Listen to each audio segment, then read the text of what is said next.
ذرية من حملنا مع نوح إنه كان عبدا شكورا. مدبر، مفسر، اطباء، حکما اور سائنٹسٹ دیے ہیں. اس کی سب سے بڑی وجہ یہ ہے کہ مذہب اسلام نے حصول علم کی فضا پیدا کی ہے اور علم کے حصول کی اہمیت کو بیان کیا ہے اور اس کی فضیلت کو بیان کیا ہے.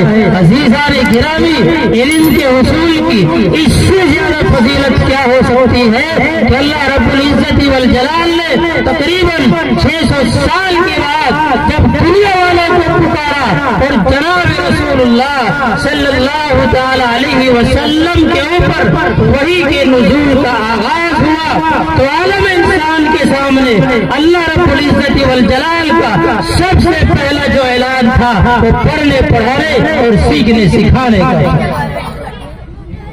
حالانکہ عرب کے حالات کے پیش نظر سب سے پہلا اعلان توحید کا بھی ہو سکتا تھا کیونکہ کفر و شرک کا دور ہوا تھا. سب سے پہلا اعلان رسالت کا بھی ہو سکتا تھا. کیوں؟ اس لیے کہ خالق اور مخلوق کے درمیان ٹوٹا ہوا رشتہ رسول ہی کے ذریعے سے جڑ سکتا تھا. سب سے پہلا اعلان بعد الموت کا بھی ہو سکتا تھا. کیوں؟ اس لیے کہ یوم آخرت پر یقین ہو جانے سے انسان اپنے عقائد کو اور اعمال کو سنوار لیتا ہے. اپنے عقائد کو اور اعمال کو سنوارنے میں آسانی پیدا ہو جاتی ہے. سب سے پہلا اعلان انسانی حقوق کا بھی ہو سکتا تھا اس لیے کہ انسانی حقوق کو پامال کیا جا رہا تھا. ظلم و تشدد کا دور ہو رہا تھا. سب سے پہلا اعلان عورت کے حقوق کا بھی ہو سکتا تھا اس لیے کہ عورت کے حقوق کو پامال کیا جا رہا تھا. سب سے پہلا اعلان بچوں کے حقوق کا بھی ہو سکتا تھا اس لیے کہ بچوں کو زندہ دربار کیا جا رہا تھا. سب سے پہلا اعلان عبد اللہ کا بھی ہو سکتا تھا, اشکر اللہ کا بھی ہو سکتا تھا, اذکر اللہ کا بھی ہو سکتا تھا. لیکن سننے والے سن لو, جاننے والے جان لو, قرآن کریم کا اس گھٹا ٹوپ اندھیرے میں اس دنیا میں جو سب سے پہلا اعلان تھا وہ پڑھنے پڑھانے اور سیکھنے سکھانے کا تھا. عزیزان گرامی, آپ غور کیجئے, قرآن کریم کا مطالعہ کیجئے. حضرت انسان کو اللہ رب العزت والجلال نے فرشتوں پر فوقیت دی ہے.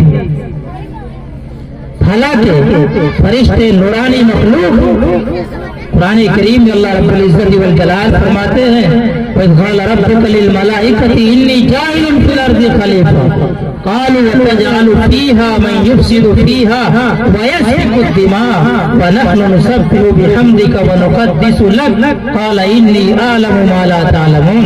جب اللہ رب العزت والجلال نے فرمایا کہ ہم اس دنیا میں اپنا خلیفہ بنانے جا رہے ہیں تو فرشتوں نے کہا تھا اے اللہ تو ایسی مخلوق کو اپنا خلیفہ بنانے جا رہا ہے کہ جو دنیا میں جا کر خون خرابہ کرے گی, فساد برپا کرے گی, اور ہم تیری تحمید بیان کرتے ہیں, تیری تسبیح بیان کرتے ہیں, تیرا ذکر و اذکار کرتے ہیں.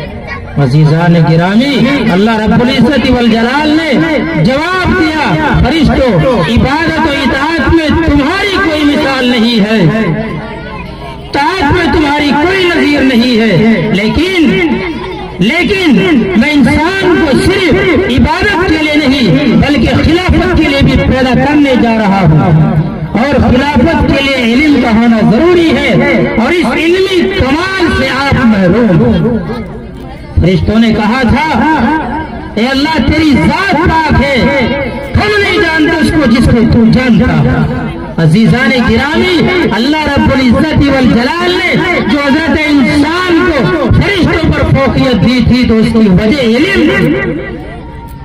علم کی وجہ سے اللہ نے حضرت انسان کو فرشتوں پر فوقیت دی. اٹھائیے تاریخ کو, پلٹیے تاریخ کے صفحات کو. اس دنیا کو اگر سب سے پہلے سائنسدان دیے ہیں تو مذہب اسلام نے دیے ہیں. دنیا کو اگر سب سے پہلے محقق دیے ہیں، مدبر دیے ہیں، مفسر دیے ہیں، اطباء دیے ہیں تو مذہب اسلام نے دیے ہیں۔ عزیزان